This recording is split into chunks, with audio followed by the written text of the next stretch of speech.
बालेश्वर आलेज खनि भूस्खलन को नहीं प्रशासनिक तनाघना खनि उपनिर्देशालय पक्षर तदंत करिब खनि सुरक्षा महानिर्देशालय। बालेश्वर आलेज कालियापाणी इस्पात क्रोमाइट खनि भूस्खलन होई खनिर पाददेश पोती हो जाइछि। क्रियाशील खनिर पूर्व दिगरे 70 फुट दैर्घ्य और 15 फुट उच्चता विशिष्ट एक बड़ माटी अतड़ा खनि भितर को भुसुड़ी पड़िछि।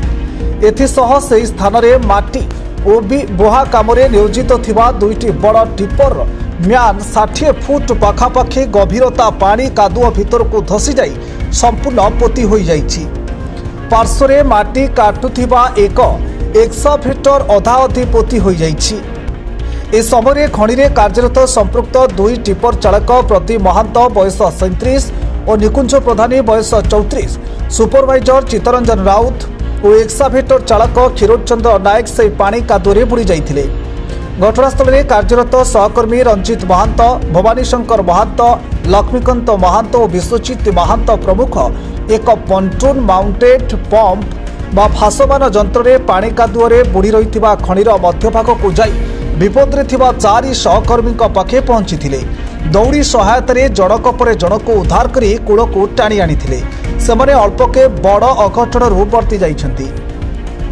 फार्मासीट डोलेस विश्वाल तत्वावधान में सेमानकु कंपानीर आंबुलांस जोगे कटकर एक घरोई हस्पिटाल निया जाइथिला। संपूर्ण भावे कादुरे बुड़ी जाइथिबा निकुंज और प्रदीपक पाकस्थली कादुआ पानी कड़ा जाइथिला।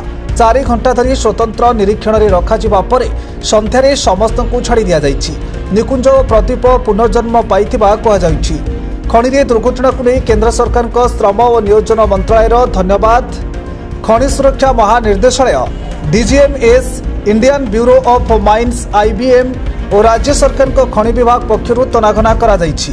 खनि निर्देशक जी राजेश निर्देश में जाजपुर रोड सर्कल उपनिर्देशक विभूतिभूषण बेहरा तत्वावधान में तथा खनि अधिकारी इंद्रमणि राउत नेतृत्व में 2 कनिष्ठ खनि अधिकारी आशीष कुमार साहू और कान्हचरण देहुरी को नहीं 3 जणिया तदंतकारी दल खनि रे पहुंची 2 घंटा धरी तदंत करथिले।